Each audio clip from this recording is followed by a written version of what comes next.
essa, professor Carlos. Tá certo. Antônio acabou de chegar também. Não, Olha só, pessoal, eu Vamos queria lá. aproveitar hoje que a gente está. É o momento que a gente reúne mais, né? A gente consegue reunir maior número de pessoas do próprio observatório e fazer algo que ainda não foi feito publicamente. Eu acho que o Antônio ainda não teve a oportunidade de se apresentar para o grupo, nem o Márcio também não teve a oportunidade de se apresentar para o grupo. Então, vamos começar pelo Antônio, que a antiguidade é posto, né? Tem mais tempo de observatório. Vai lá, Antônio, se apresenta aí. Bom, boa noite a todos. Eu não estou me vendo aqui não sei se vocês estão me vendo e me escutando. Então, tudo bem. Te vendo e escutando. Beleza. Então, boa noite a todos, boa noite, Wilson, Paulo, os amigos aí, o Carlos, pessoal que eu já tenho conversado, Fernanda. Para quem não me conhece, meu nome é Antônio Renato, eu estou com o Paulo aí, acho que é um mês, né, Paulo? Tentando aí fazer com que as coisas aconteçam, e está um pouco difícil, mas que as coisas aconteçam no plano público aí, né? Via Maricá e outros municípios, para a gente começar a destravar e fazer andar o nosso projeto aí, fantástico aí, envolvido com o Observatório da Edição, né? Minha ligação com o Paulo é através de um amigo comum, que foi o Sérgio Mesquita, lá de Maricá. O Sérgio trabalhou comigo há muitos anos atrás. Eu sou originário, hoje eu estou aposentado, mas sou originário do Ministério da Fazenda, onde fui superintendente do Estado, né? Também fui chefe de gabinete da presidência na Casa da Moeda do Brasil, né? Minha formação, eu sou bacharel em ciência de computação, mas toda a especialização e pós e MBAs foram sempre na área de gestão pública, né? Então, não tinha como ser diferente, né? A gente vai para o Ministério da Fazenda, o Ministério da Fazenda tem um CERP, que é quem faz os bits and bytes lá, e a gente vai fazer o que tem que ser feito conforme as demandas do governo, né? Vai nos dando aí. Então, hoje, aposentado, a gente... Estou aí mais com essa disponibilidade agora, né? E principalmente fazer o que a gente gosta, né? Que é tentar modificar, né? Quer dizer, a nossa sociedade, dando o nosso sangue, né? Dando a nossa contribuição aí, principalmente numa área em que a gente abraça, né? E recupera as pessoas e reinclui essas pessoas no próprio seio da sociedade, se tornando-as dignas, tornando-as produtivas, né? Devolvendo-as a autoestima para elas, principalmente nesse campo das adições, né? E as adições, ela é extremamente ampla. As mais conhecidas são esses vícios, né? Das drogas, mas há outros tipos de adições, não só no plano físico, mas também no plano psíquico. E o ser humano tem que ser visto de uma forma holística, completa, para que ele se sinta pleno e pronto para se realizar como pessoa e poder contribuir não só para si mesmo, mas para os seus semelhantes. Afinal de contas, o ser humano, ele é um ser coletivo, ele não é um ser plenamente individual. Ok, Paulo. Obrigado. Ok, assim, aproveita também que, como você está acompanhando mais de perto a questão de Maricá, e estão todos curiosos para saber o que está acontecendo em torno de Maricá, dá uma palhinha resumida para caramba para a rapaziada entender o que acontece em Maricá. Bom, bem reduzido, né? Bom, todos vocês sabem aí que esse processo Maricá não começou ontem, começou no ano passado, antes da pandemia, depois ficou suspenso aí, enfim, e a gente está tentando retomar isso. Eu tive já alguns encontros lá, tive com o vice-prefeito, tive com o Quaquá, lá na casa do Quaquá, conversando com ele, conversando com outras pessoas. E, resumidamente, a sensação que a gente tem é que eles dizem que eles querem fazer as coisas acontecerem, mas a gente não vê nem organização, nem empenho. Pelo menos eu não sinto, é o que eu falo para o Paulo. Paulo, eu não sinto brilho nos olhos desses caras aí. Ainda há pouco eu passei para o Paulo aí, hoje eu tentei falar de novo lá com a Laura, falei com ela mais cedo, né? Eu falei, olha, eu conversei lá com o vice lá que recebeu a gente na reunião que nós tivemos lá na segunda-feira da semana passada. O cara ficou de ver o processo no mesmo dia, dar um feedback, não deu. Minha função é encher o saco mesmo. Eu fui lá, liguei para ele atendeu. E ele foi bem curto e grosso, para não dizer outra forma, né? Ele disse, olha, meu filho, hoje é feriado aqui, é dia de São Jorge, eu quero descansar, esses assuntos você trate com a Laura, não ligue mais para mim, ponto. Então, então, não foi assim de forma tão grosseira, mas a partir do momento que passou pelo filtro aqui do Antônio, né? Quer dizer, na realidade ele estava dizendo isso de uma forma amável, né? Quer dizer, não adianta você botar a pele de cordeiro no lobo, que o lobo não vai deixar de ser lobo. Mas, e aí hoje eu tentei falar com a Laura, consegui falar com ela pelo Zap, expliquei a situação, já tinha falado com ela na semana passada, desse contato que eu tive com a Alexandre, ela entendeu.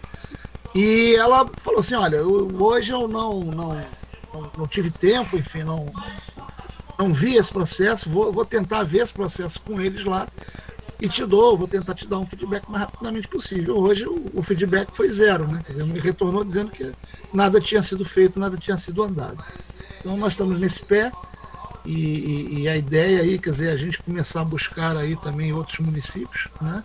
Não ficar presos a Maricá e, enfim, os velhinhos lá de cima é que sabem para onde nós vamos, porque a nossa causa e o nosso trabalho é extremamente nobre, né?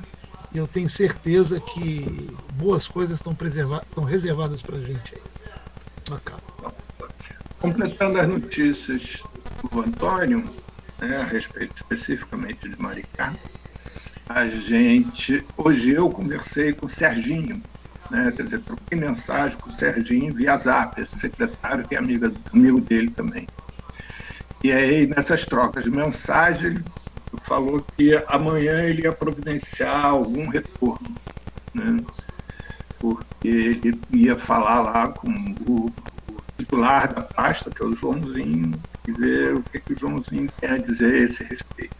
Né? Então, a gente está nesse ritmo, ao mesmo tempo que eles manifestam interesse, né? Na segunda-feira passada, por exemplo, no domingo eu estava recebendo mensagem para confirmar minha presença, que tinha que ser presencial em Maricá, numa reunião às 11 horas da manhã, onde iam estar presentes, além de mim e o Antônio, iam estar presente o prefeito, o vice-prefeito, mais 5 secretários, onde seria batido o martelo.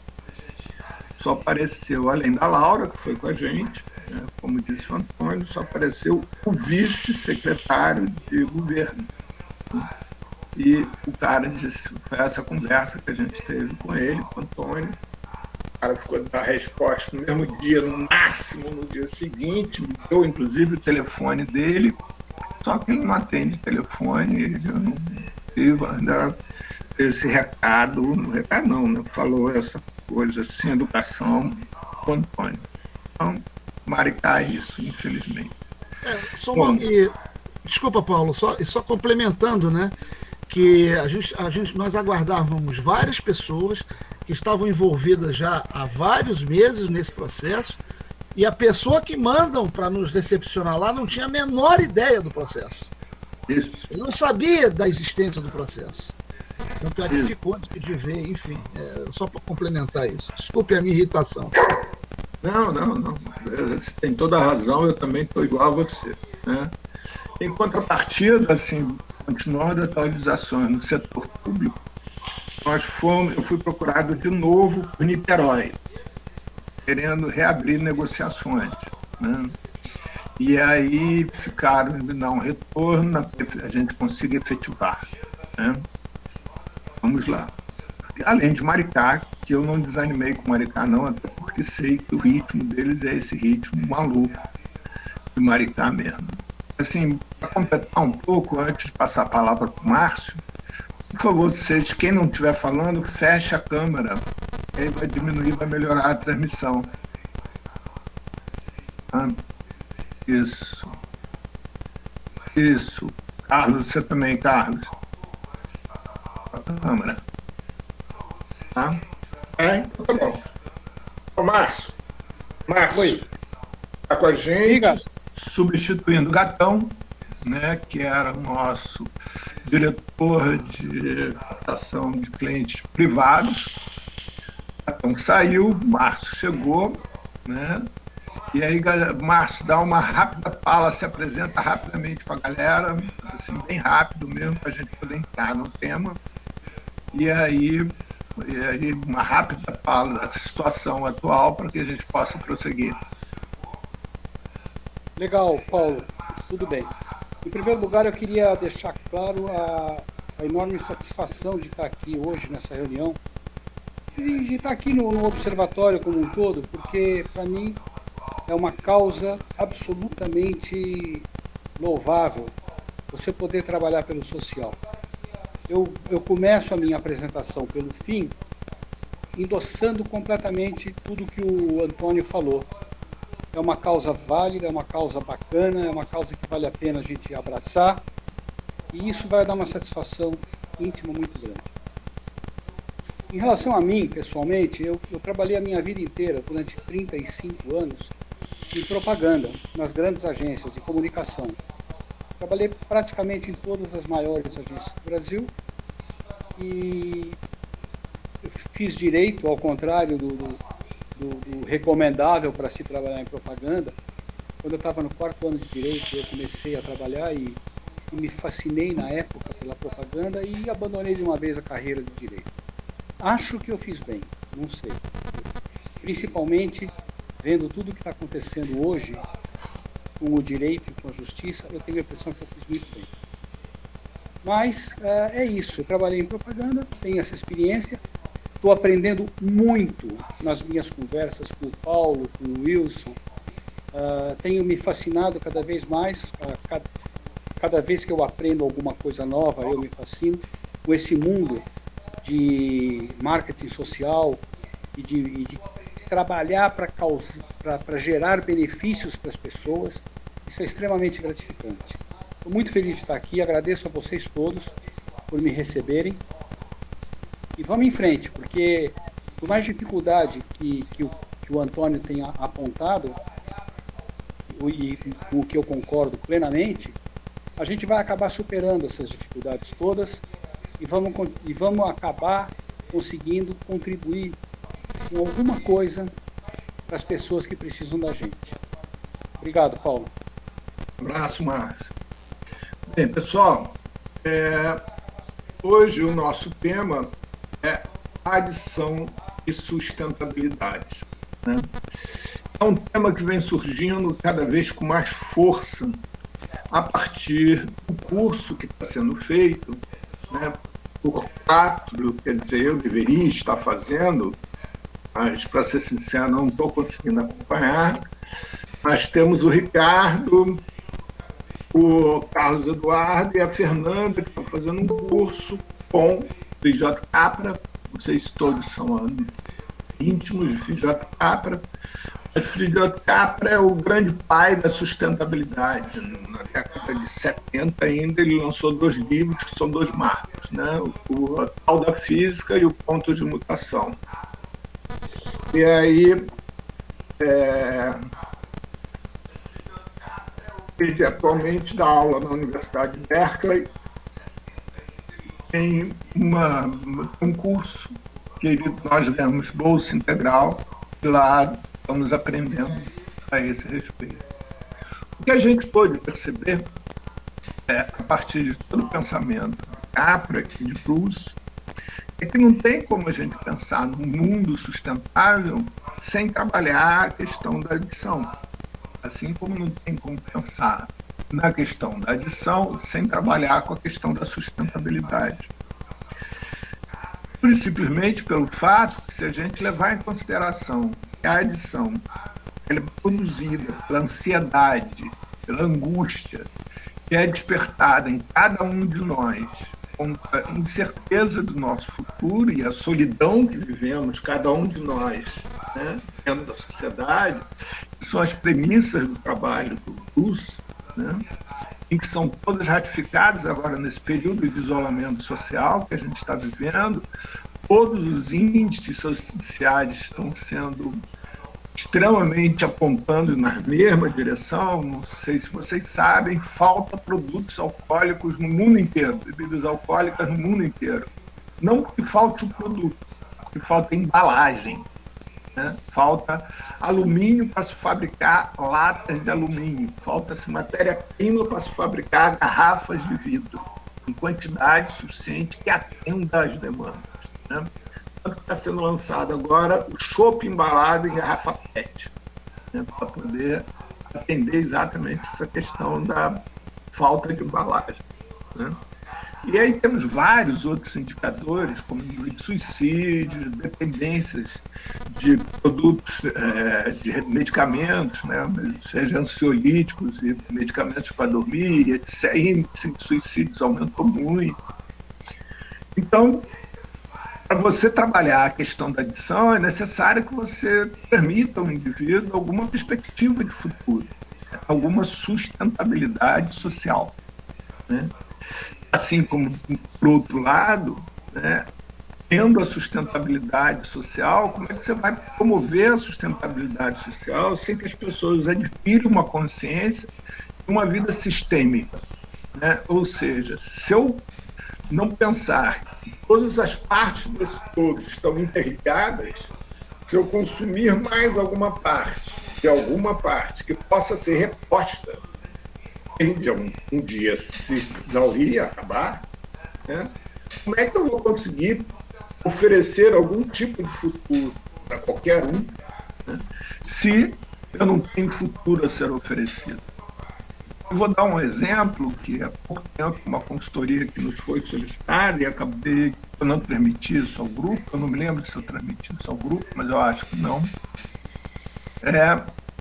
O governo da Escócia está com um seríssimo problema entre a sua população de 12 a 18 anos, que é esse grupo, essa população está somatizando no seu aparelho digestivo uma ansiedade com a qual eles não conseguem dar conta, né? Que é o excesso de informação.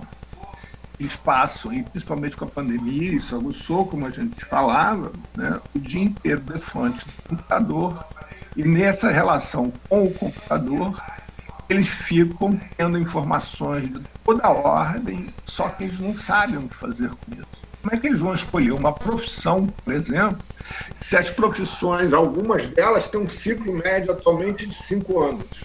Então, é arriscado uma pessoa começar uma universidade e, antes de terminar, aquele conhecimento ter sido inútil, né?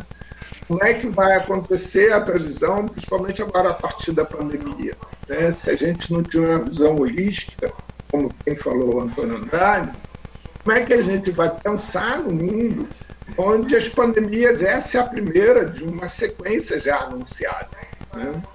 E como é que a gente vai, principalmente, isolando grupos de pessoas que pensem diferente ou que tenham diferentes caminhos para nos apontar, né?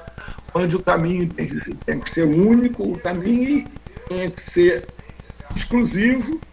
O caminho esse que me levou a esse mundo atual, e esse mundo atual que gera essa ansiedade, que gera a angústia, que gera as adições, que gera tudo que a gente está vivendo, né?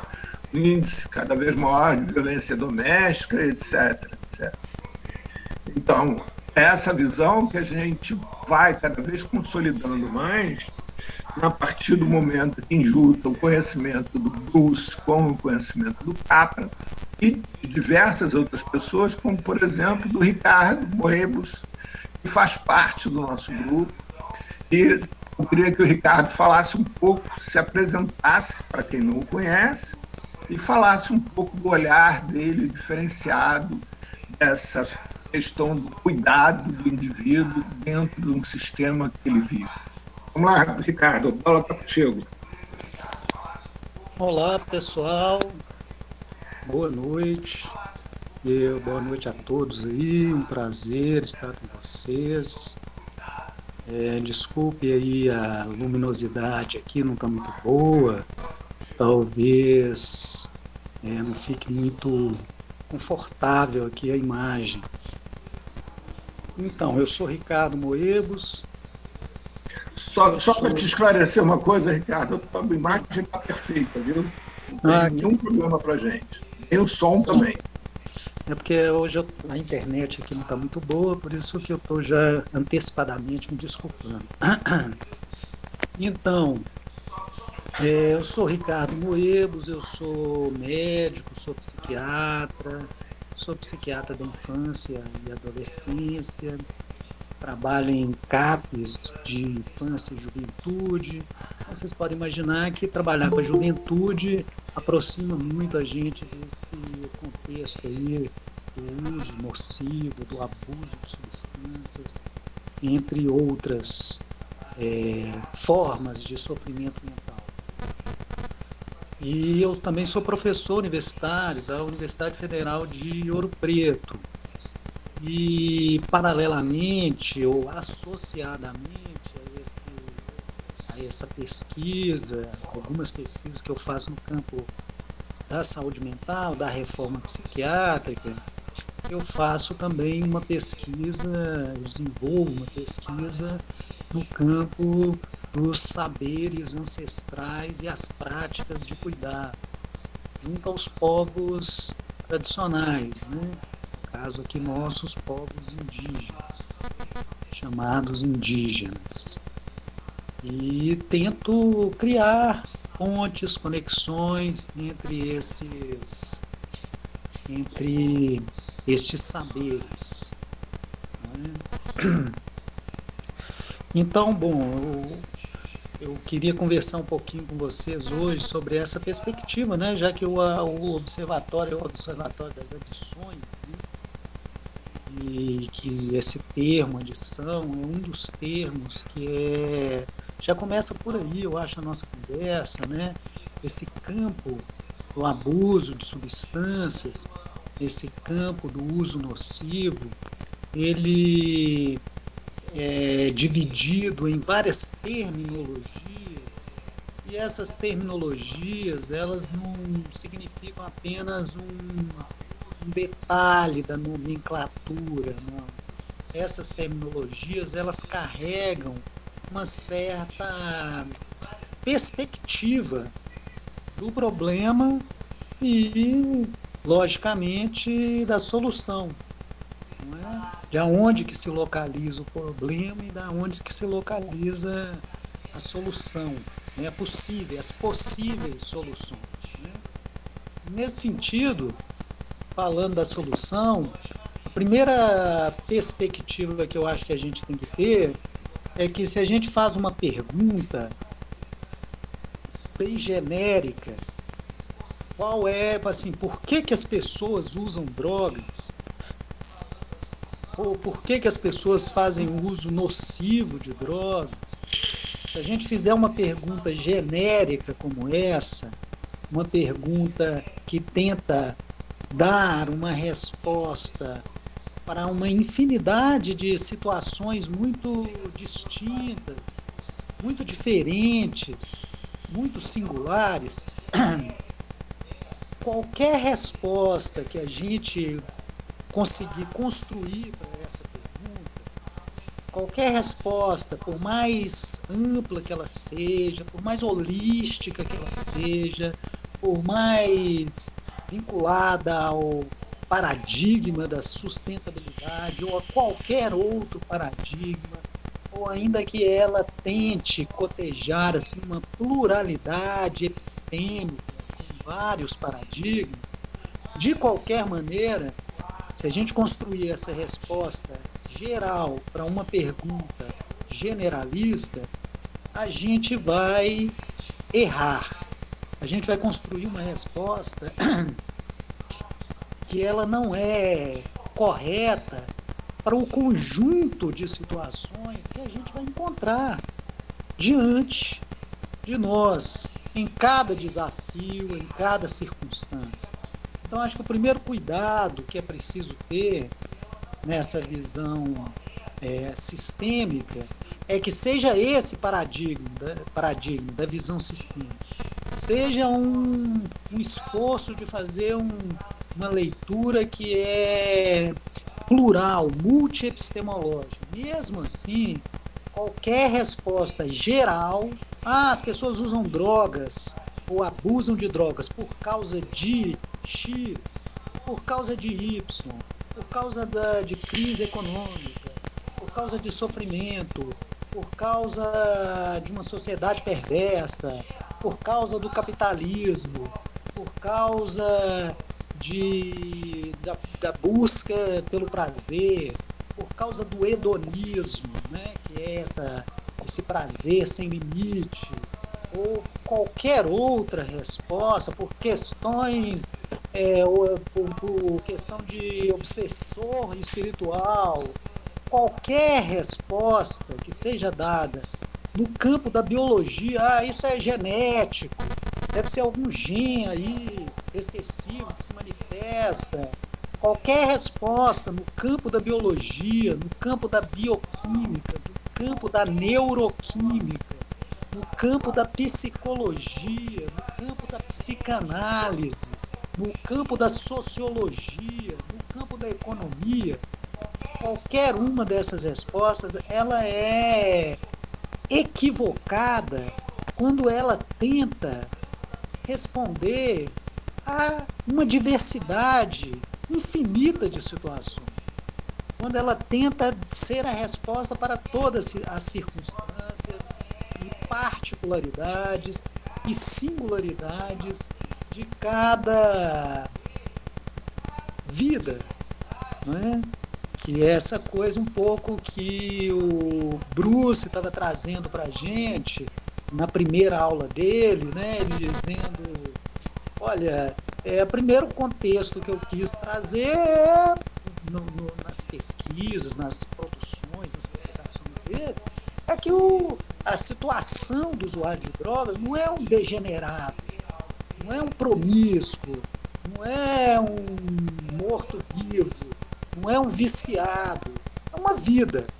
É uma vida que está ali, e uma vida, ela é construída numa tecelagem de muitos fios, de muitas histórias. São muitos fios de muitas histórias que vão tecendo esse tecido de cada vida, né? E que faz de cada um uma situação inédita. Então, o que cada um de nós está aglutinando em termos das experiências de vida, em termos da forma como ele foi, contexto em que ele foi criado, a forma como foi educado, o que aprendeu, o que viveu, isso cria uma situação que é irreproduzível, é inédita em cada um dos 7 bilhões de seres humanos. Se formos 8 bilhões, será inédito em cada um dos 8 bilhões, e se formos 10, da mesma forma.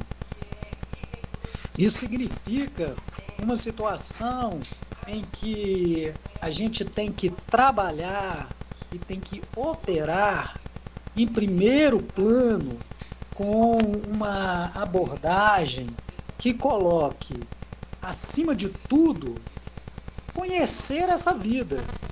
É a abordagem do um a um, é a abordagem do singular, é a abordagem também que é chamada, pode ser chamada de uma escuta atenta. Ou seja, você procurar conhecer essa vida. O fato de ser usuário de drogas ou o fato de ser um abusador de alguma substância, isso é uma característica de um conjunto extremamente complexo de um modo de existir. Cada um de nós vai conformando um modo de existir que traz muitas e infinitas características. E se você tem uma dessas características, o fato de ser um abusador de substâncias, por exemplo, ou de ter uma adição, isso é uma das características. E é nesse campo, então, que vem sendo cunhado uma série de de nomenclaturas para designar essa situação da adição, né?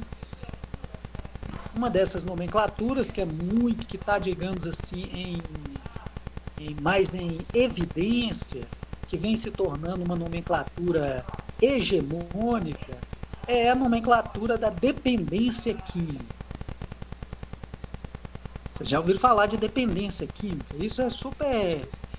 circula para todo lado, na imprensa. Isso não é um termo técnico, isso é um termo que se popularizou. O dependente químico.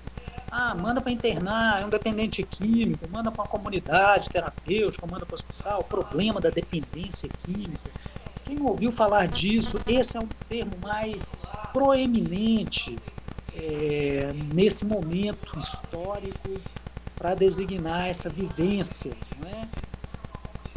E qual que é o problema desse termo da dependência química? Que também é uma história que o Bruce vem, digamos assim, enfrentando já há muitos anos na produção dele. É que a dependência química, se a gente usa essa nomenclatura, é uma nomenclatura que coloca ênfase na química. Ou seja, a gente tem um encontro, por exemplo, né? Depois a gente ainda pode ampliar muito mais esse campo das adições. Mas vamos falar primeiro desse campo mais estritamente conhecido como o encontro de alguém que abusa de uma substância e que faz uso nocivo dela e que isso está gerando um sofrimento mental, não é? Ou seja, vamos dizer, de alguém que é usuário de cocaína, por exemplo, de uma forma abusiva. Alguém que é usuário de cocaína de uma forma abusiva.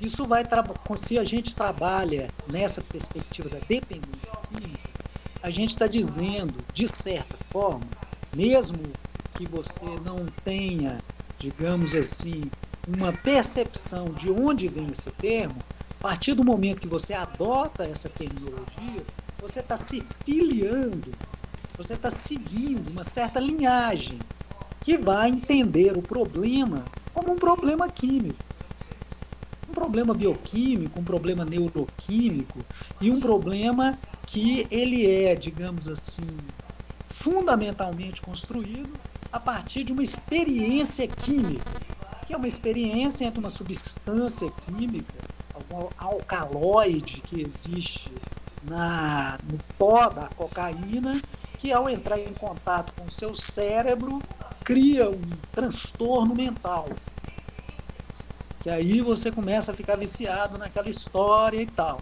Ou seja, é uma aposta que vem sendo construída já há muitos anos por uma vertente que lê o sofrimento mental como uma questão bioquímica e biológica, é a vertente da psiquiatria biológica.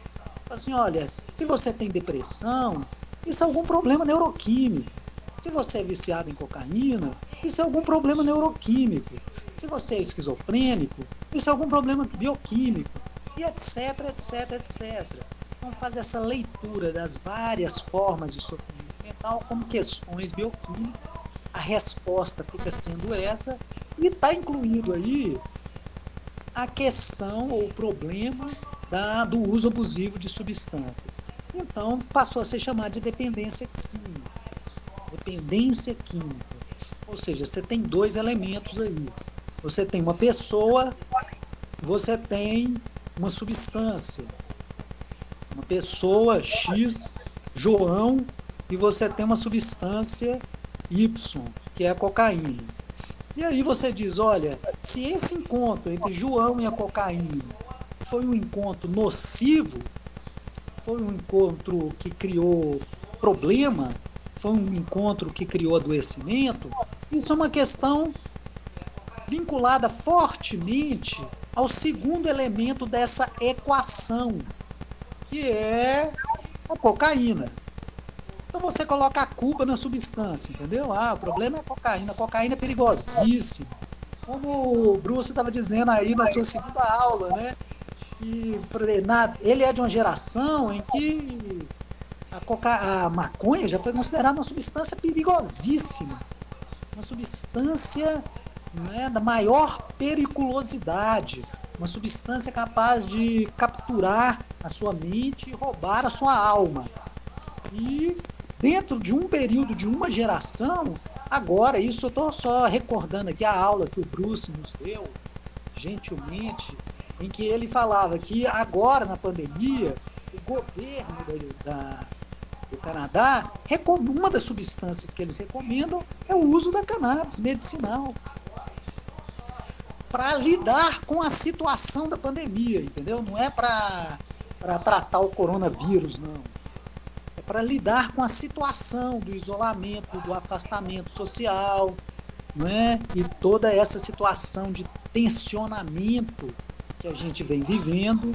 Então, uma das substâncias que gera muita angústia e tal, uma das substâncias que foi fortemente recomendada pelo governo do Canadá foi a cannabis medicinal, sendo que há algumas décadas atrás, a cannabis, pelo governo do Canadá, e influenciado fortemente pelo governo, pela política norte-americana, considerava a maconha uma substância química, os alcaloides da maconha, né, sobretudo o delta 9, né, o THC, tetrahidrocannabinol, eles consideravam esse alcaloide, mas também alguns outros, né? O canabidiol nunca foi assim muito vilão, mas o THC sempre foi considerado uma coisa perigosíssima, uma substância perigosíssima. Essa é um pouco a lógica da dependência química. Então nós temos um encontro entre uma pessoa e uma substância. E aí você coloca a ênfase na substância. Por outro lado, a gente tinha... Oi? Posso fazer só uma pequena observação na tua fala, para reforçar a tua fala? Pois não. Uma coisa que é muito importante a gente perceber, e que eu acho que é o grande diferencial, né, entre essa filosofia de ação representada pela dependência química e a filosofia de ação que nós, do Observatório, adotamos, oriundo de Brooks, é que essa filosofia da dependência química, ela adoece o indivíduo e inocenta o sistema. Ou seja, se aquele indivíduo ele não se enquadra dentro da expectativa do próprio sistema, no sentido de produzir bens de consumo e consumir bens de consumo, é porque ele está doente, porque o sistema está absolutamente correto. Ou seja, esse sistema que destrói nosso planeta é correto. Quem se opõe a isso, né, ele é incorreto. A nossa abordagem a essa questão, reforçando o que Ricardo coloca, que eu acho que é importantíssimo, que é a singularidade de cada um dos bilhões que vivem conosco a Terra, o planeta Terra, né, é que a gente trabalha sobre a perspectiva do sistema. A gente, observatório, vai buscar exatamente como a gente pode criar sistemas que se adaptem às pessoas e não buscar adaptar as pessoas ao sistema. É o caso da dependência química. De novo, como o Ricardo chama atenção, né, que na dependência química você vai dar uma outra droga para aquela pessoa, outro remédio, e supostamente produzirá um equilíbrio. E se não produzir esse equilíbrio, é sinal que aquela pessoa não tem mais jeito, né? Cabe a ela ficar excluída efetivamente. A nossa proposta não. Nossa proposta é oposta. Né? A gente trabalha sob a perspectiva que nós estamos de frente de um indivíduo único, um sujeito de direitos, e a partir daí cabe a gente instrumentar esse indivíduo para que ele possa fazer opções no decorrer da vida dele de tal maneira que ele seja mais feliz nessa nova forma ou numa forma de viver e possa repensar e reconstruir junto conosco. Né? Então essa eu acho que é a diferença que eu queria pontuar dentro do que o Ricardo está falando. Volta para você a bola, Ricardo. Beleza. Então, aí eu estava dizendo que a gente vai desenvolvendo aqui uma ideia de que essa visão, então, que é o paradigma da dependência química, se ela está culpabilizando a substância, ela está incriminando a substância. E aí justifica todos esses vegetais, inclusive fora da lei, né? toda essa criminalização das próprias substâncias e do uso das substâncias, e até de você estar com a substância, você está portando aquela substância, você é passível de ser incriminado, porque a própria substância ela foi incriminada. E aí justifica também toda essa história aí, como o Bruce estava trazendo para a gente, esses gastos absurdos e totalmente contraproducentes da guerra às drogas, né? Você, de certa forma, encontra aí também um referencial bélico de que você tem que combater aquilo, você consegue localizar um inimigo que está fora da sociedade, que está fora daquela comunidade, que está fora da pessoa. Então você pode abrir guerra contra aquele inimigo, né? É sempre você construir um inimigo que é um estrangeiro daquela comunidade, daquele sistema. E isso tem funcionado, então, para alimentar essa ideia da guerra às drogas, né? Por outro lado, tem toda uma construção que tenta entender esse problema muito focado em cima da mente do indivíduo, da vivência muito íntima, particular, subjetiva do indivíduo. Então é toda uma outra construção que tenta localizar na subjetividade do indivíduo e não na objetividade das circunstâncias e tudo mais, uma resposta para o que estiver para esse problema. Então, nesse encontro entre o indivíduo, João, e a cocaína, tem toda uma outra construção que tenta localizar, assim, tem algum defeito na mente, na construção da subjetividade do João, que quando ele encontra com a cocaína, ele produz esse tipo de, vamos dizer, entre aspas, sofrimento, adoecimento, ou uso nocivo, ou uso destrutivo, entendeu?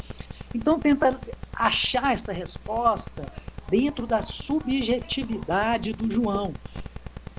Esse tipo de vertente, ela construiu uma nomenclatura para essa situação que é chamada as toxicomanias.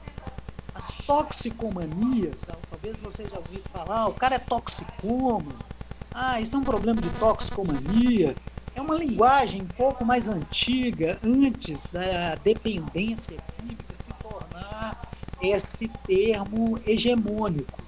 Mas algumas décadas atrás, o que estava mais em vigor era a toxicomania. Por quê? Porque a toxicomania, ela localiza essa, entre outras alterações mentais, que são chamadas de manias. Então aí a questão, esse termo, tecnicamente, o termo mania, não tem a ver com o uso, digamos, popular do termo, mania de lavar a mão, mania de limpeza, minha avó tem mania de limpeza. Esse é um uso popular do termo. O uso técnico do termo, mania, significa um transtorno mental grave. Então você tem as toxicomanias, ou seja, esse transtorno mental vinculado ao que leva a pessoa a se vincular ao uso de substâncias, mas já tinha outras formas de manias, que eram outras formas de, digamos assim, em última escala, de você ter uma doença mental. Entendeu? As manias eram todos os tipos de doença mental, de maneira que você tem aí, por exemplo, o que hoje é chamado o transtorno afetivo bipolar, ou transtorno bipolar, era chamado de uma psicose maníaca, depressiva. Então era uma forma de mania, né, o transtorno bipolar. E outras dezenas, que não vem aqui ao caso a gente entrar nisso. Mas só para dizer que a toxicomania, veja bem, ela localiza o problema exatamente no lado oposto à dependência química. Mesmo o problema está ali naquela substância química, ou seja, o problema é a cocaína, que a cocaína ela tem ali um poder diabólico que vai te roubar, né, sua alma sequestrar a sua vontade, em vez de colocar isso na cocaína, coloca o problema do outro lado da equação, que é o lado do João. Coloca assim, olha, o João tem algum problema de mau funcionamento da subjetividade dele. Se ele entra em contato, seja com a cocaína, seja com o álcool, seja com a maconha, seja com qualquer coisa, ele acaba criando um vínculo destrutivo. Ele tem uma toxicomania, mas ele pode ter outras formas de mania também. Então coloca do outro lado da equação e só enxerga o problema como se ele estivesse dentro da subjetividade da pessoa. Ora, nós temos aí uma outra visão que acaba sendo estreita e que só enxerga como se o problema estivesse aí dentro da pessoa, né? E não enxerga outras dimensões do problema. Pois bem, o que acontece? Uma outra possibilidade, então, em vez da gente colocar, né, o foco, né, na questão desse problema, você tem um problema, em vez de você colocar o foco num lado da equação, que é o João, ou do outro lado da equação, que é a cocaína, você pode colocar exatamente nesse encontro. Ou seja, no encontro entre o João e a cocaína, é um encontro que gera adoecimento, gera sofrimento, gera uso abusivo, gera, como a gente diria, seguindo assim o Spinoza, né, com uma vertente espinosista, gera um mau encontro. E o que seriam os maus encontros? Seriam todos aqueles que diminuem a minha potência de viver. E o que seriam os bons encontros? Seriam todos aqueles que aumentam a minha potência de viver. Então, um bom encontro pode ser, por exemplo, quando eu me alimento, eu posso ter um bom encontro, me sinto bem, me sinto melhor, sinto que aquilo me fez bem. Ou se eu tenho um mau encontro, se eu comi alguma coisa que me caiu mal, que me fez mal, que eu senti que eu fiquei meio intoxicado e passei mal e vou vomitar, qualquer coisa do gênero, eu considero assim, pô, isso está reduzindo, está diminuindo a minha potência de viver. Então essa também é chamada uma visão espinosista, que é uma visão espinosista que tenta limpar de uma leitura prévia, moral, ou seja, olha, o encontro com a cocaína é uma coisa ruim, então se eu me encontrar com a cocaína só pode ser um encontro negativo. Não, tenta limpar esse julgamento moral e tenta construir ali uma abordagem que seria uma abordagem circunstancial, situacional e uma abordagem que considera assim a ética da potência de viver. Se eu tenho um encontro que aumenta a minha potência de viver, e é possível ter esse encontro, por exemplo, com as folhas de coca, elas são uma das plantas de poder utilizada por várias etnias indígenas, tanto do lado na Amazônia, na divisa com a Colômbia, com a Venezuela, por várias etnias, quanto do lado da Colômbia, da Venezuela, da Bolívia, do Peru, né? Aqui entre as nossas etnias, a planta sagrada da coca é chamada de epadu, que é uma planta que, no encontro com ela, em várias situações, em situações ritualizadas, ela produz vários efeitos de aumentar a potência de viver, porque ela é um agregador social nesses rituais, ela cria o sentimento de pertencimento à comunidade, quando você passa a utilizar aquela planta. Então, sentimento de pertencimento à comunidade, sentimento de agregação social, sentimento de responsabilização ou de responsabilidade do indivíduo com o coletivo. Você passa a se sentir responsável por aquele coletivo. Tudo isso é um efeito que aumenta a minha potência de viver. E é um encontro com essa planta sagrada, que é o epadu. Assim como os guaranis têm toda uma construção ritualística mítica e cosmopoética de um encontro com o tabaco. Ou seja, o encontro com o tabaco pode ser um encontro que produz saúde, potência de viver? Sim. Se você disser isso, digamos assim, em alguns lugares, isso vai ser considerado uma profunda heresia, né? Assim, tabaco gerar saúde, potência de viver, está louco. Tem que caçar o CRM desse psiquiatra que está falando isso, porque tabaco é uma planta que produz câncer, que produz, né, adoecimento e tal. Ou seja, o tabaco também foi uma dessas plantas, né, que foi demonizadas, né, que foram consideradas perigosíssimas, que roubam a sua vontade, capturam a sua alma e te transformam em um miserável dependente químico. Né? Seriam essas plantas diabólicas, né? Seria o tabaco, seria a maconha em outra época, em outro lugar, seria a coca em outra época, em outro lugar, sendo que a gente conhece várias experiências concretas, reais. É aquela história, né, do Fórum Social Mundial, um outro mundo é possível? Não, não é isso não. Outros mundos, eles são possíveis, existem e estão disputando a existência com o nosso mundo. Não é que eles podem ser construídos, é possível construir outro mundo. Não é abstrato dessa forma. Outros mundos existem e disputam com o nosso mundo o direito de viver e existir. Não é? Agora e secularmente e milenarmente. Não é? É uma realidade. Não é uma utopia ou um projeto romântico. Não, é uma realidade concreta, palpável e está ali na esquina do planeta. Está logo ali na esquina do planeta. E a gente tem, de certa forma, o privilégio de habitar justamente a esquina do planeta. A esquina do planeta é o Brasil. Sobretudo, não só o Brasil, mas digamos que a América do Sul e a América Central têm se configurado cada vez mais como outros modos de viver que resistem, né, a mecanismo de extermínio e epistemicídio, né, sistemático, tentando apagar a existência dessas outras formas de viver.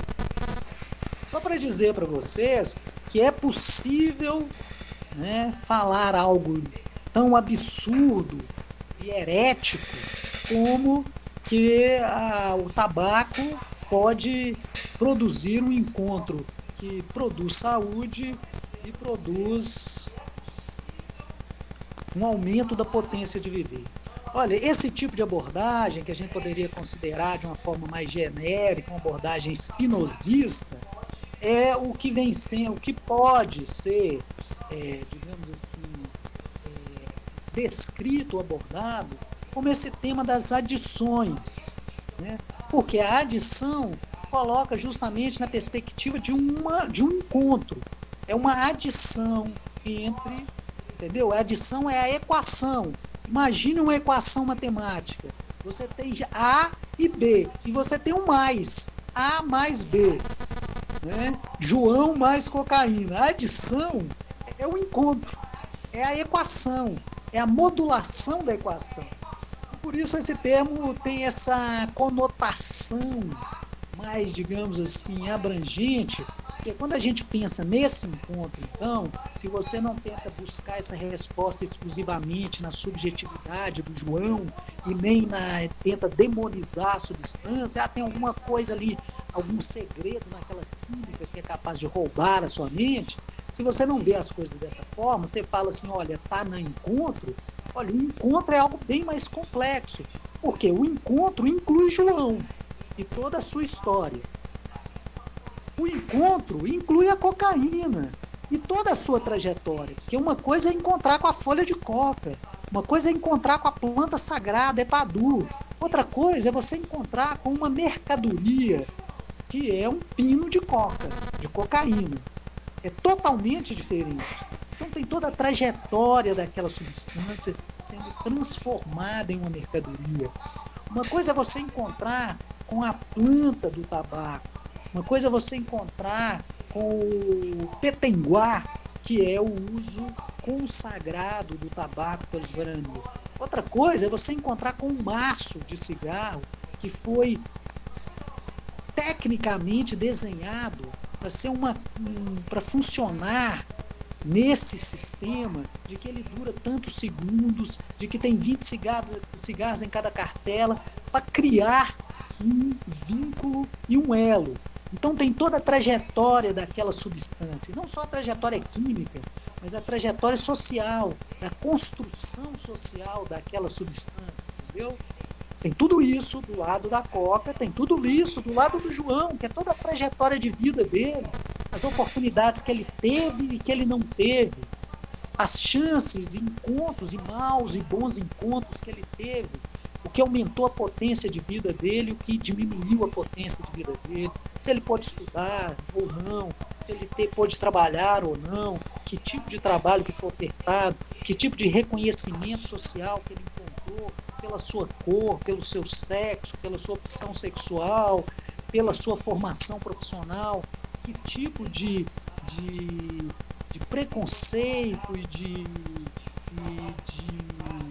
estranhamento,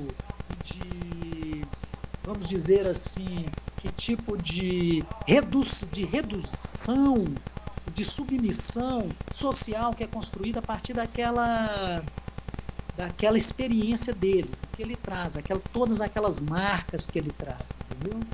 Então tudo isso está nessa equação. Toda a trajetória de João, a subjetividade dele também, certamente, como a mente dele funciona, claro que sim, e toda a trajetória daquela substância. Mas não é só isso, o encontro vai ter que envolver todo aquele contexto sócio, histórico, econômico.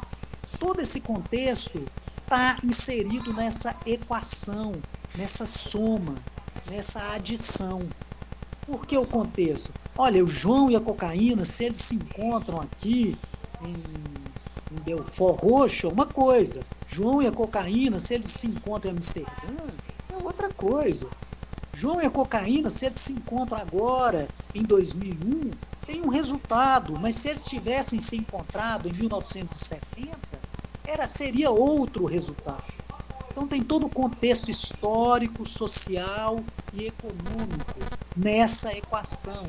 Então a gente vai agregando na equação uma pluralidade de elementos que a gente pode considerar tributária essa visão, ou da teoria da complexidade, né, do Edgar Morin, ou da teoria da visão sistêmica. A visão sistêmica tenta agregar, né, esse conjunto de elementos para construir essa perspectiva, esse perspectivismo de uma visão que seria uma equação que a gente pode chamar de adição em algumas situações, em outras a gente poderia chamar de subtração, né, esse encontro, em outras a gente pode chamar de multiplicação ou de divisão, ou de subdivisão, mas ela tomou, digamos assim, a nomenclatura, digamos, genérica de adição.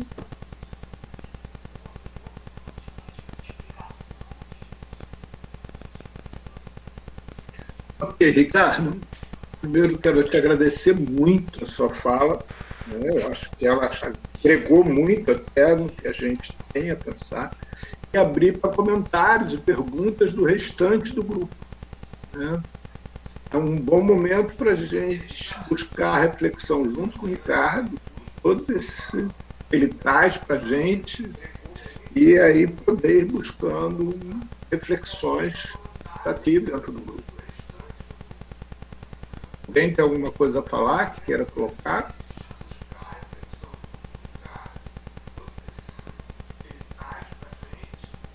Depois de uma fala tão incisiva como essa do Ricardo, a ausência de perguntas, fica... Eu tenho uma coisa para falar, Paulo. Olha lá. Mais uma pergunta. A parte dos bons encontros, aí quando o Ricardo trouxe o Spinoza, eu fiquei muito pensando nessa confusão que acontece, geralmente com a potência. Eu penso muito em Nietzsche, né, na vontade de potência. Então, esses bons encontros, né, geram afetos em mim e que eu vou querer mais, mas eu vou querer mais saúde. Então, eu vou ter limite, eu vou saber dizer não, vou saber parar, né, para poder ter uma regulação no meu corpo e eu poder criar novamente, né, uma vida afirmativa, criando e tendo bons encontros. Então, eu queria saber assim sobre essa confusão de pensar potência como uma coisa, vou direto e não paro nunca, né? Mas potência nesse lugar, né? É difícil de dizer isso para mim, pelo menos.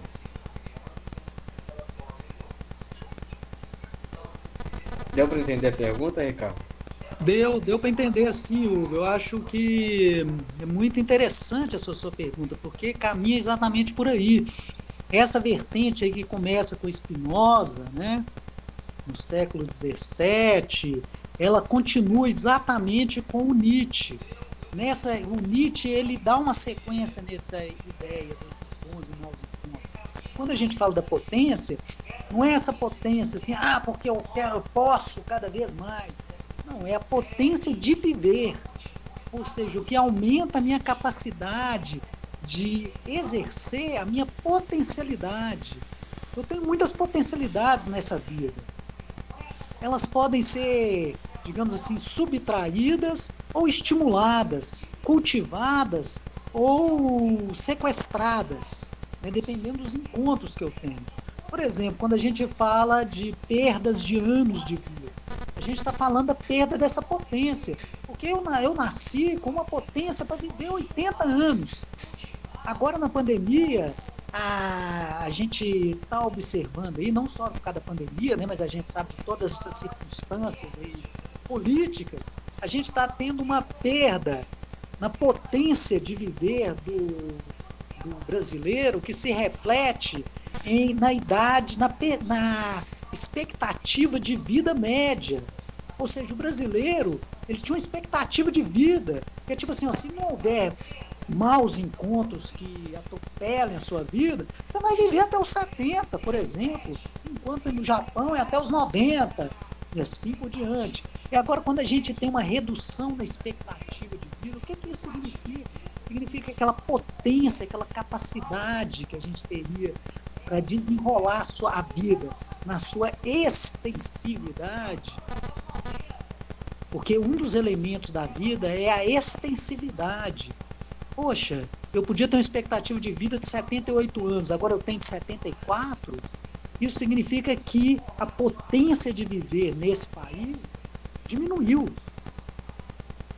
Mas não é só a extensividade. Quando a gente fala da potência de viver, a gente fala da extensividade e fala da intensividade, que passa fundamentalmente, como você disse, pela capacidade criativa de experimentar coisas diferentes, de inventar histórias na vida, de ser uma coisa, de ser outra coisa, de poder estudar se eu quiser, de poder estudar outra coisa se eu quiser, de poder viajar se eu quiser. Tudo isso é a intensividade. Se eu não posso viajar, se eu não posso estudar, se eu não posso nem comer, tem dia que eu não posso comer, que intensividade de vida é essa? Eu estou perdendo a vida na sua extensividade e na sua intensividade.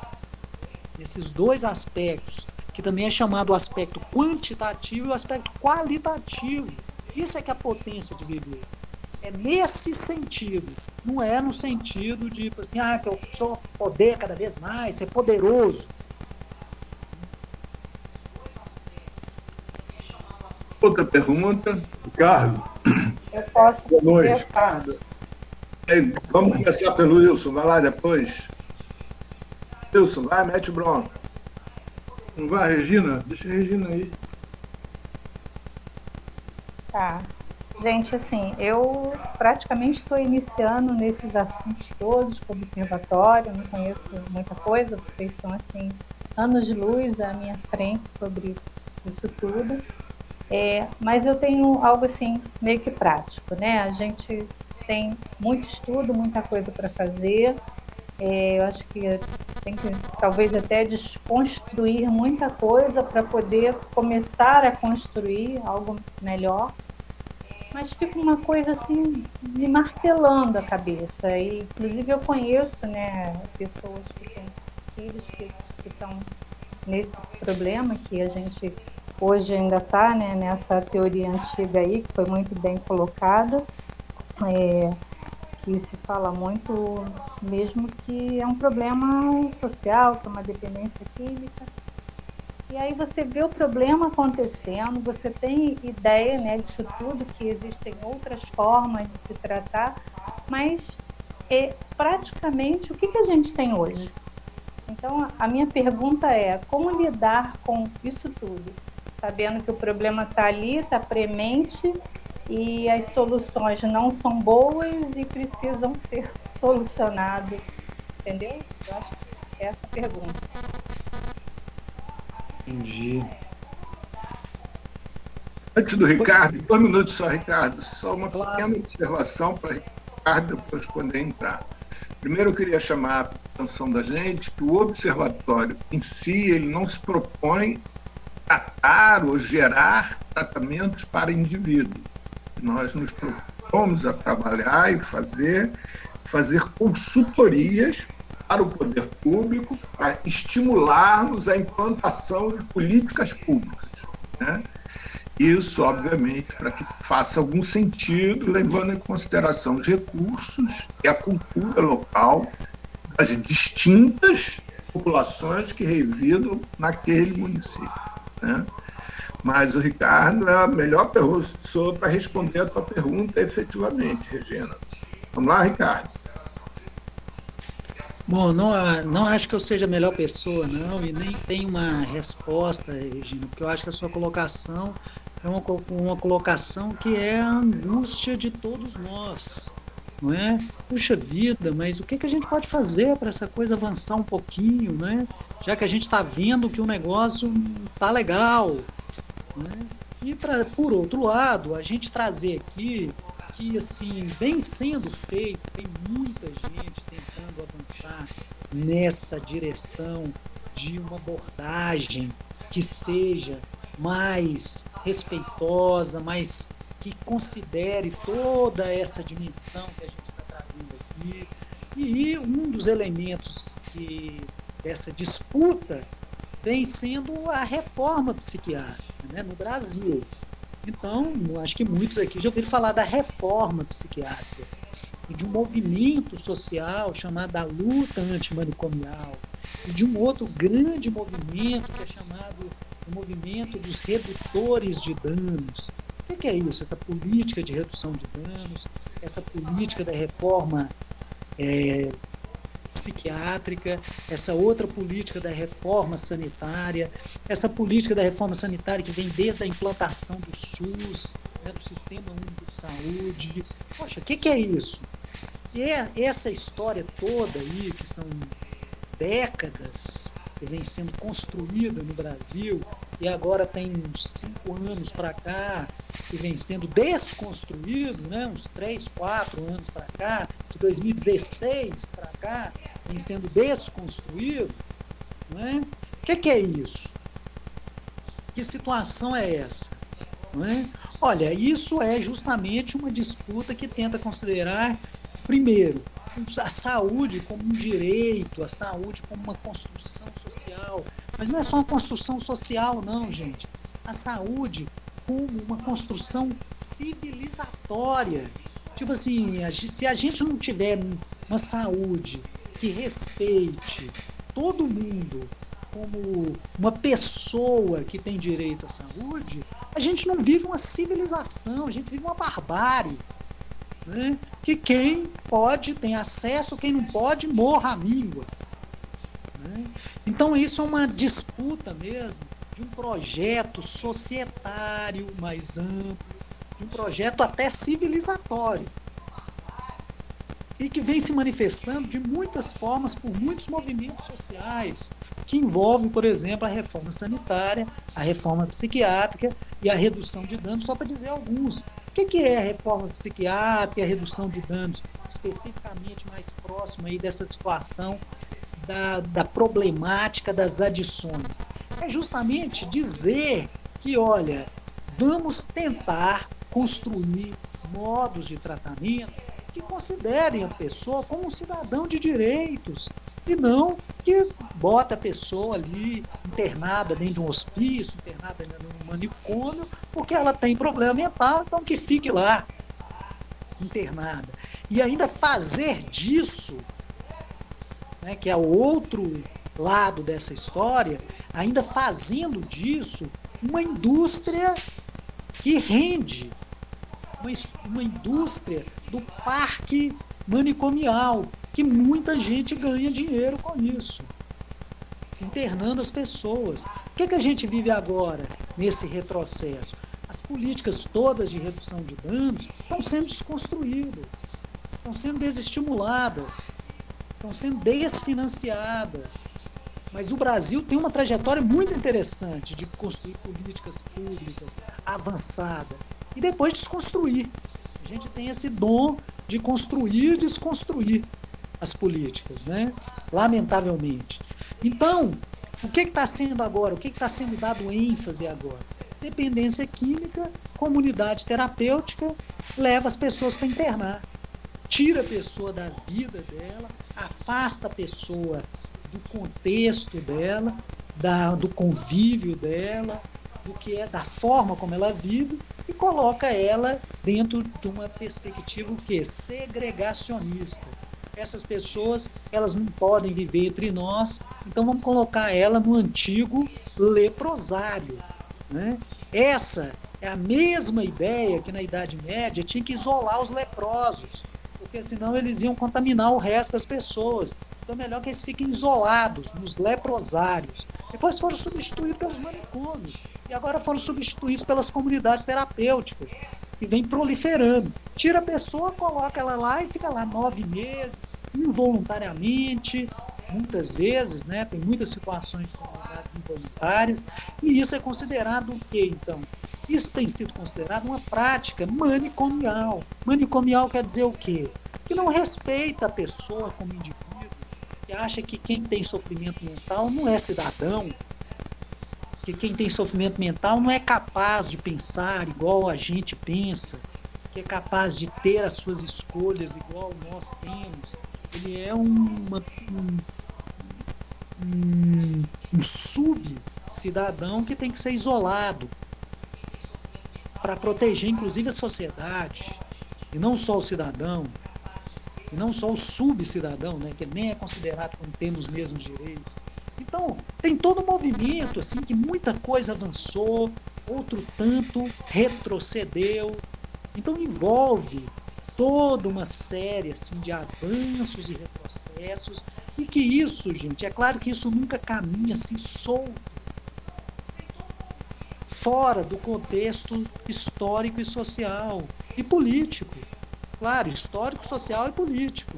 Então, dependendo de para onde os ventos estão soprando, a coisa fica mais avançada, a coisa fica mais com políticas sociais, a coisa fica mais com respeito à cidadania, a coisa fica mais democrática. Dependendo para onde os ventos estão soprando, a coisa fica mais autoritária, fica mais antidemocrática, as políticas sociais vão mudando, acaba a redução de danos. E essa política de redução de danos é uma experiência riquíssima, incrível, que já foi experimentada em muitos lugares do Brasil, com resultados muito interessantes. E por que redução de danos? Justamente, gente, porque dentro dessa perspectiva da adição, enquanto você não puder mudar toda a realidade, todo o contexto, toda a sociedade, nós vamos mudar isso quando? Hoje, amanhã, semana que vem? Não. Então, enquanto isso não muda, todas as circunstancialidades, a gente tem que procurar formas de viver que pelo menos possam criar redução de danos. Redução de danos, já que o sistema não vai mudar amanhã. Então tem essa perspectiva. Da mesma forma, tem uma série de experiências dos consultórios de rua, né? A gente vê essas experiências aí do Bruce, né? E desses companheiros, vários companheiros companheiros dele, que fizeram várias experimentações de criar experiências locais, nacionais, experiências internacionais de inclusão, mas aqui no Brasil também nós temos experiências riquíssimas, né? Nós tivemos algumas pessoas aqui geniais, incríveis, né? Que criaram experiências. Por exemplo, Davi Capistrano Filho, que é assim, construiu experiências sensacionais, começando em Santos, né? A gente tem, por exemplo, só para citar alguns, o próprio Emerson Merri, né, vem construindo algumas experiências interessantíssimas, inclusive no Rio de Janeiro, com população de rua, com sinais que vêm da rua. A gente tem, por exemplo, historicamente, algumas pessoas igual o Sérgio Aroca, que é uma pessoa assim, um gênio, que construiu experiências aqui no Brasil, que o pessoal vem aqui para conhecer, pessoal de vários lugares do mundo. Mas, no momento, a gente está vivendo um retrocesso, né? Eu queria fazer Obrigada, tá? Foi muito bem colocada aí. queria fazer um complemento de novo à fala do Ricardo, né, quanto à questão, e só para a gente entender a complexidade de tudo que a gente está lidando, né, um aspecto, por exemplo, das comunidades terapêuticas. Não sei quantos de nós teve acesso a uma inspeção que foi feita pelo Ministério Público Federal, uma inspeção nacional em todas as comunidades terapêuticas existentes, isso feito durante o governo Dilma e publicado no primeiro ano do governo, eu esqueço até o nome dele, Falho, né, daquele idiota, filho da puta que substituiu o Dilma, que deu o golpe, Temer, né, em que eles demonstram, isso tem um relatório do Ministério Público Federal, se vocês colocarem na internet que vocês terão acesso, em que eles demonstram que as comunidades terapêuticas eram, antes de mais nada, um lugar onde a ilegalidade e a irregularidade acontecia, em sua enorme maioria, né? E uma coisa muito interessante que eles apontaram, que é grande parte das pessoas que são internadas, depois não retornam, né? E a gente para pensar para onde que essas pessoas podem ir, né? E principalmente agora, depois que o Bolsonaro tomou posse, né? Vocês devem estar observando nas cidades que vocês moram a redução do número de crianças nas ruas. Aqui no Rio de Janeiro, por exemplo, a gente tinha constantemente matérias de jornal e da TV que demonstravam grupos de crianças no centro da cidade do Rio de Janeiro assaltando. E eram gente filmando os grupos, etc., que sumiram. Vocês andarem pela cidade do Rio de Janeiro, pouco vocês vão ver crianças pelas ruas da cidade do Rio de Janeiro.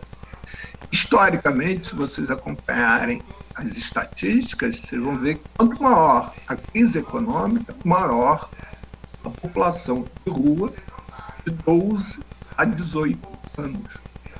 Né? Não tem. Cadê essas crianças?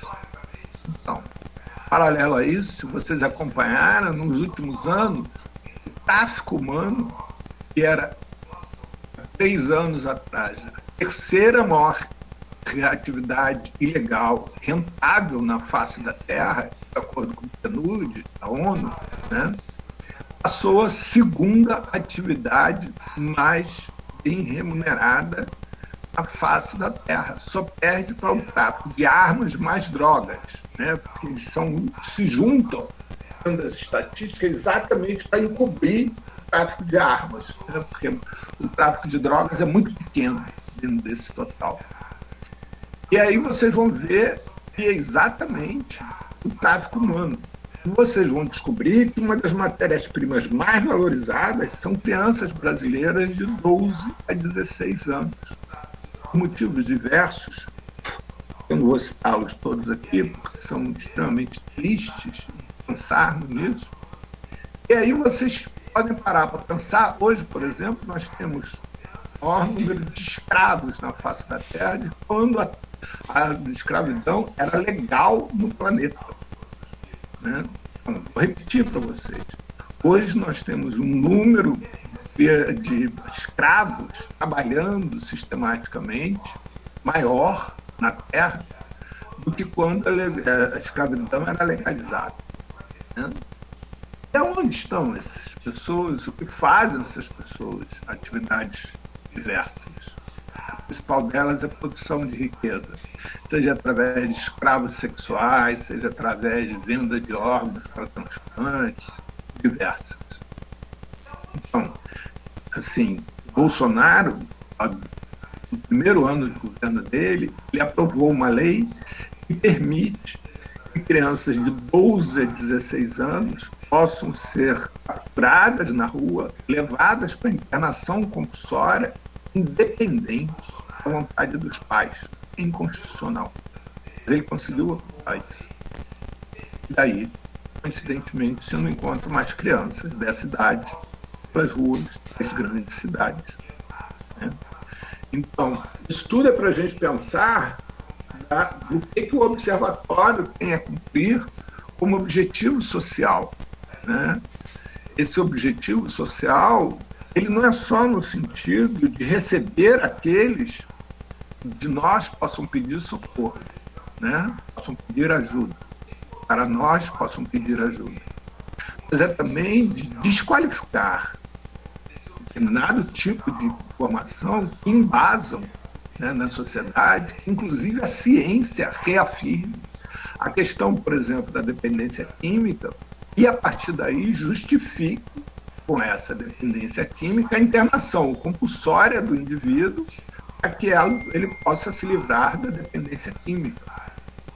Então, isso tudo se insere dentro de um contexto social que nós não buscamos sermos a resposta, né, a todas as questões, como bem realçou o Ricardo, né, no sentido de atender o indivíduo. Mas, pelo menos, nós lutarmos para um mundo que nós acreditemos em determinados valores. Esses valores não fiquem subjugados a outros que não sejam um valor do bem-estar comum, né, que não seja a possibilidade de criarmos uma vida, uma forma de vida em que a singularidade humana seja respeitada e facilitada e valorizada, né? Então, mais alguém tem alguma pergunta para colocar para o Ricardo? Quero falar de um processo que talvez já faça uma ponte para o assunto da sustentabilidade, que sobre a estratégia e a metodologia que o Observatório está se propondo a realizar, que conta com atividades lúdicas, com atividades laborais e atividades de acolhimento, né, na perspectiva do que a gente chamamos de Casa das Meninas Mães, adolescentes que têm filhos, né?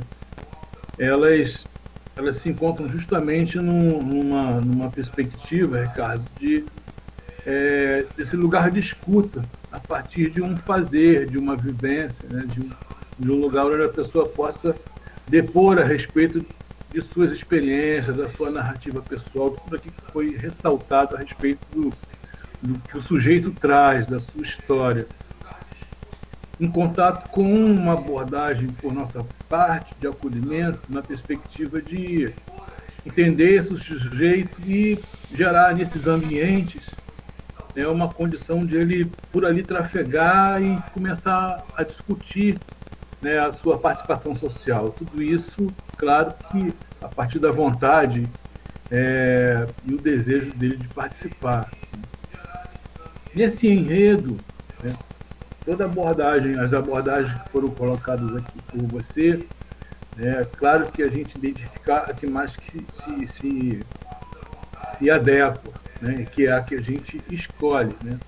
Mas o que você poderia nos trazer aí a respeito desse lugar, né, basicamente de céu aberto, porque não é uma instituição governamental, né, uma proposta de livre ir e vir, e numa perspectiva de não gerar emprego e não formar artistas, mas sim se utilizar dessas práticas para que o sujeito possa discutir o seu momento e verificar o que ele pode fazer em relação à sua perspectiva de vida.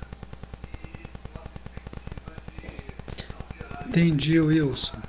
Então, acho que tem muitas metodologias possíveis e a gente está construindo essas apostas, né? E a gente pode, inclusive, correlacioná-las com algumas apostas que já vêm sendo feitas, por exemplo, nesse campo aí da reforma psiquiátrica. Por exemplo, a gente tem as apostas que já têm uma trajetória, que já demonstraram a sua potência, né, de amenizar o sofrimento mental e de criar formas de potencializar a vida dos usuários, que são, por exemplo, os CAPs, né, os Centros de Atenção Psicossocial, e dentro desses centros a gente tem o CAPs, álcool e outras drogas, né? Esses centros de atenção psicossocial, eles têm uma longa trajetória, a gente pode tirar um dia, a gente conversar sobre isso, é uma experiência riquíssima, é uma experiência que traz essa perspectiva do tratamento aberto, é uma experiência que traz a perspectiva do tratamento em liberdade, ou seja, oposto ao segregacionismo, oposto aí a essa história da comunidade terapêutica, que não tem nada de comunidade, não é uma comunidade, e não sei se tem alguma coisa de terapêutico. Acho que a gente também, mais uma vez, não pode generalizar, dizendo que toda comunidade terapêutica é assim ou é assado. Seria também um equívoco da nossa parte. Tem muitas experiências. Alguém pode chegar aqui no nosso grupo e falar assim: peraí, mas eu conheço uma comunidade terapêutica, tive uma experiência super rica, super interessante. Olha, é claro, isso é possível. A gente está dizendo de uma certa lógica operante em grande parte das comunidades terapêuticas, que é essa lógica segregacionista, né? Essa lógica do isolamento, essa lógica de afastar a pessoa da comunidade. A comunidade somos nós, é todo mundo, é a rua. Essa que é a verdadeira comunidade. E como fazer dessa comunidade uma comunidade cuidadora, uma comunidade produtora de cuidado, uma comunidade acolhedora. E por isso, sim, ela seria uma comunidade terapêutica, né? E aí sim a gente teria essa comunidade que a gente pudesse chamar de terapêutica. Mas essas experiências do Centro de Atenção Psicossocial, CAPS, é uma experiência que leva em conta isso que você disse, as assembleias de usuários, um espaço de escuta permanente, um espaço de acolhimento incondicional. Ou seja, não é assim, aqui tem um acolhimento de 9 às 11, não, é o tempo inteiro, tem que ter um acolhimento, tem que ter portas abertas, tem que ter uma escuta permanente. E quem está no foco da construção daquele serviço, daquele trabalho, daquela forma de trabalhar, são os usuários. Inclusive, não só com as assembleias de usuários, mas também construindo e incentivando as associações de usuários. E dentro dessas associações de usuários, eventualmente, até se desdobrando em modos de geração de renda, né? Em cooperativas de usuários e tudo mais. E a gente tem também, por outro lado, uma outra experiência muito interessante, que é dos centros de convivência, que também é uma experiência muito rica desenvolvida no Brasil, onde se tenta construir espaços de pertença. Olha só que coisa mais assim avançada, não é? Que vem se tentando construir espaços onde tenha um acolhimento dessas situações de sofrimento mental, sem impor nem mesmo a exigência de tratamento, ou seja, não são lugares estritamente de tratamento, não tem psicólogo, não tem médico, não tem psiquiatra, não. É um espaço de convivência, é um espaço de troca, é um espaço de ajuda mútua, é um espaço também de fazer, onde você pode ter oficinas artísticas variadas, onde você pode desenvolver os seus talentos. Isso fazendo parte de uma rede de atenção psicossocial, que são as RAPs, né? Então você tem uma rede de atenção, você tem um espaço que pertence a essa rede, que é financiado pela Secretaria de Saúde e que não se impõe que seja um espaço de tratamento no senso estrito, no senso restrito, tratamento porque tem consulta psicológica, consulta médica, consulta psiquiátrica. Não tem consulta. Imagina um lugar que é um serviço de saúde e que não existe consulta nenhuma ali. Nem terapia ocupacional, nem psicólogo, nem psiquiatra, nem nada. Mas é um espaço onde tenta garantir a circulação, a convivência, o fazer, o desenvolver as habilidades, o desenvolver os seus talentos e procurar saídas na vida. Isso é chamado centros de convivência. E é algo que foi inventado, construído coletivamente no seio da reforma psiquiátrica brasileira. Não foi copiado de país nenhum. Então, o que acontece? Esse tipo de experiência e muitas outras experiências vêm sendo desenvolvidas. A casa aí, por exemplo, como você está dizendo, a casa aí das adolescentes grávidas, a gente tem uma experiência da Casa Bem-vinda, por exemplo, que é uma experiência muito forte, que foi estimulada pelo que antes, algum dia, já foi um ministério aí que estimulava o Ministério da Diversidade, da Mulher, do Negro, e que acabou, né?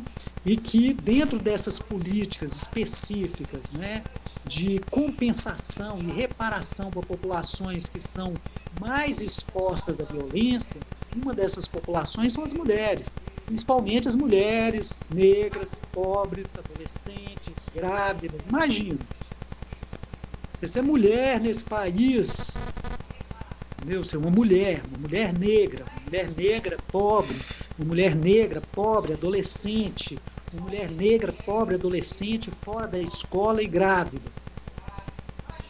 É uma população muito vulnerável à violência. Então foi desenvolvida as casas, chamadas Casas Bem-vindas. Bem-vinda.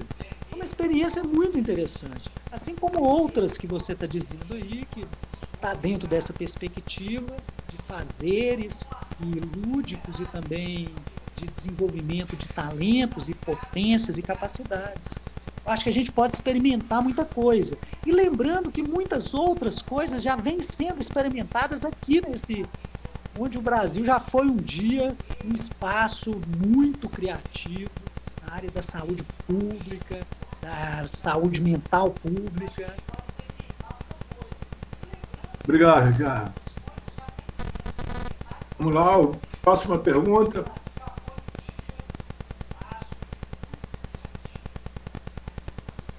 Carlos? Não? Não, Paulo, acho que o Ricardo já respondeu. Ok. Olha só. Eu tenho uma dúvida. Peraí.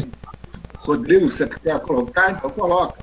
Não, é uma dúvida, permita-me a ignorância, né? Assim, para tratar a questão da crise de abstinência, o melhor caminho não é a internação, assim, para você impedir que essa pessoa, pelo menos pelo período de desintoxicação, não sei, tá? Uma dúvida minha mesmo. Assim, eu sempre tinha entendido a internação como útil para você impedir que a pessoa tivesse acesso durante a crise de abstinência. Para ela poder, depois disso, isso facilitar o processo dele de combate à vontade de voltar a usar a droga, né? Enfim, não seria o melhor caminho, não digo uma internação de 9 meses, como você falou, cara. Chega a ser assintoso, né? A pessoa que me passa é os familiares que quiseram abandonar um problema, né, em um local para, enfim, para não ter que lidar com aquilo. Isso também é desumano. Mas ainda alguma que permitisse, que pelo menos passasse a crise de abstinência. A crise de abstinência é um fato, né? Ela acontece, imagina eu. Então, Rodrigo, sim, claro, olha só, a gente tem que esclarecer os detalhes das coisas. Quando a gente fala de uma síndrome de abstinência, são situações específicas, dramáticas. Uma das mais graves é assim, aqui no Brasil, porque aqui no Brasil é muito raro, raríssimo a gente ter uma síndrome de abstinência à heroína, né? É uma droga que não faz parte aqui do nosso contexto, que é a principal síndrome de abstinência em alguns países da Europa, do Canadá, né? Tem muita síndrome de abstinência à heroína quando a pessoa tenta parar de usar heroína. Então, o que você precisa? Você precisa sim de um espaço protegido, hospitalar, que possa dar suporte a essa crise de abstinência. Olha, essa crise de abstinência não tem nada a ver com essa perspectiva aí de internação e isolamento, não. A crise de abstinência deve acontecer no espaço hospitalar, de hospital geral. Você tem instabilidade de pressão arterial, você pode ter instabilidade das funções vitais, você pode ter convulsão. No nosso caso aqui, a principal crise de abstinência é a crise de abstinência alcoólica, crise de abstinência etílica, em casos de alcoolismo grave. E pode ter, inclusive, convulsão. Então, se precisa de internação, primeiro, a síndrome de abstinência existe mesmo? Sim, ela existe mesmo. São situações específicas, graves, dramáticas. Precisa de uma internação? Sim, precisa de uma internação de 72 horas em um hospital geral. O que isso tem a ver com a internação de comunidade terapêutica? Nada. Então você precisa ficar internado no hospital clínico, no hospital geral. Tem que ter leitos reservados para síndrome de abstinência, né? Vinculados, inclusive, aos serviços que atendem, né, a álcool e drogas, como os CAPs. Deveria ter esses leitos reservados para atravessar a síndrome de abstinência. Em geral, a síndrome de abstinência, que pode ter convulsão, pode ter até óbito, ela dura em torno de 72 horas.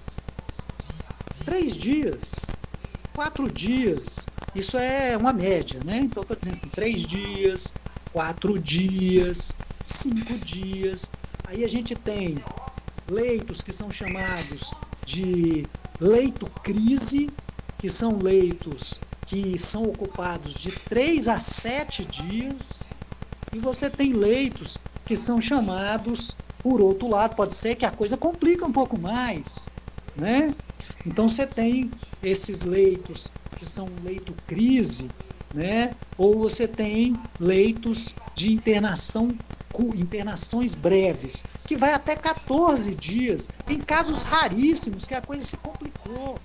Mas o que são os leitos crise? Que realmente precisa mesmo leitos de 3 a 7 dias. Porque 72 horas é a média. Se você der uma alta antes disso, com 48 horas, você está arriscando demais. Então, esses leitos vão oscilar entre 3 a 7 dias. 3 a 7 dias. Eu queria reforçar uma experiência que Bruce relata, inclusive, nesse artigo que a gente está usando para o trabalho que está fazendo com ele, que foi a respeito dos soldados norte-americanos ao fim da guerra do Vietnã. Né? Como todos nós sabemos, a heroína era tolerada entre soldados norte-americanos, entre os combatentes norte-americanos, pelo próprio exército. Sabia que eles consumiam para poderem combater em situações absolutamente hostis, de entrarem nas selvas, etc. E essa era uma das grandes dificuldades naquele momento, no fim da guerra do Vietnã, porque isso traria para os Estados Unidos 300 mil pessoas que eram usuários constantes, considerados viciados em heroína, e o próprio sistema de saúde norte-americano não teria como atendê-los. E aí teriam duas saídas, ou criminalizar esses soldados, ou então correr o risco deles difundirem o vício da heroína entre a sociedade norte-americana, normalizando tudo isso. Né? queria lembrar que a guerra do Vietnã termina na década de 60, não me lembro mais exatamente quando foi, mas foi no final da década de 60. E voltaram os combatentes norte-americanos, soldados, oficiais, nada aconteceu. E aí Bruce participa de uma pesquisa onde foram selecionados 100 mil combatentes norte-americanos que eram lá do Vietnã e tinham declarado espontaneamente serem viciados em heroína. E essas pessoas foram procuradas, uma a uma, pessoalmente, por via qualquer tipo de correspondência, telefone, etc., para saber como e o que eles tinham feito, né, com a questão da heroína. E o resultado é surpreendente. Só 13%, em torno de 13%, eu não me lembro, mas é 12% qualquer coisa, desses soldados, e o número escolhido 100 mil foi intencionalmente, precisaram de algum tipo de ajuda profissional para largar o que eles chamavam de vício com a heroína. 87%, quase, um pouco mais de 87%, o fez espontaneamente, sendo que alguns deles viviam em ambientes onde a heroína era fartamente oferecida e eles não tiveram a menor atração. Existiram um pequeno percentual em que continuou usando a heroína como um processo absolutamente recreativo, né, mas sem nenhuma vinculação com a questão do vício, né. Esses dados foram guardados, escondidos pela guerra às drogas, porque exatamente o João acaba de nos informar aqui que a guerra do Vietnã terminou em 1973. Então, essa pesquisa é feita pouco depois. Obrigado, João. Feito pouco depois, né? Mas exatamente porque essa pesquisa demonstrava que não existia a questão da dependência química, não existia a questão da adição, não existia nada disso. Aí eu volto à questão central, né, que é para nós a questão do qual é, afinal, a nossa missão enquanto observatório, que é estimular a produção e implantação de políticas públicas, levando em questão a cultura e os recursos locais, ou seja, essas propostas que nós temos para trabalho, que o Wilson aqui cita, na questão de laboral e lúdica, e esses eixos de trabalho são eixos em que a gente, de acolhimento, né, a gente tem como centralidade no sentido de produzir o reencontro social dessas pessoas e essas pessoas poderem partir para um processo social de reconstrução das suas identidades a partir do que eles se apresentem naquele momento, as suas potencialidades. Mas essas não são propostas que estão ou sejam permanentes, né? Isso vai depender de cada lugar que a gente chegar e do que esse local tem a nos oferecer, o que essa população tem a nos oferecer, seja como principal demanda ou como respostas a essas demandas, né?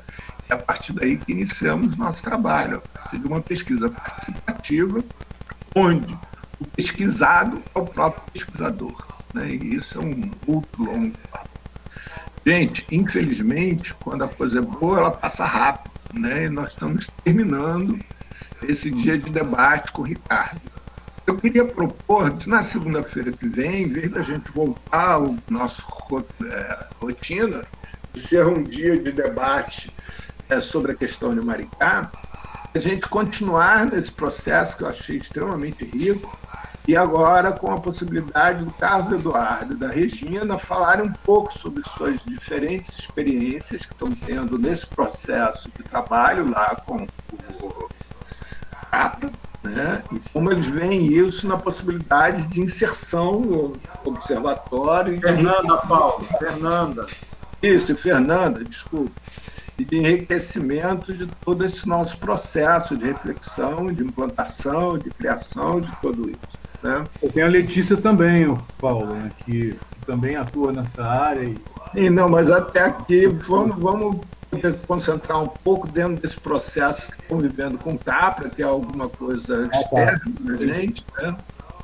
E aí, para eles poderem trazer, alimentar o debate, porque na segunda-feira seguinte será a vez do Plus, né, conversar com a gente. Eu queria lembrar a vocês o desafio proposto, que foi de cada um de nós escrever um texto sobre o que é a adição, né, como cada um de nós percebe a palavra, vivencia a palavra de adição, um texto curto de uma página e enviar para o Zap para o João Luiz. Né? O João Luiz vai coletar esses textos e, ao coletar esses textos, vai depois fazer uma síntese para a gente. Assim, gente, olha só, eu entendo que quem sabe tudo não sabe absolutamente nada na realidade. Né? Então, a gente ficar preocupando com o processo de expertise, vai escrever besteira, não vai escrever besteira, com certeza todos nós vamos escrever besteira e com certeza todos nós vamos escrever questões que sejam questões relevantes, que sirvam de reflexão. Né? Para aqueles que são professores, eu já fui professor, sabemos que aquele aluno que às vezes aparentemente é o mais desempenhado da turma, de repente saca uma pergunta que a gente nunca imaginou que pudesse existir, um aspecto que a gente nunca viu. E a partir dali a gente é obrigado a repensar tudo que a gente acreditava saber e descobre que ali questões que seriam simples para a gente é extremamente complexo, enquanto inclusive professor, especialista da matéria. Né? Então, por favor, escrevam sem essa preocupação de saber, porque não é isso que a gente busca.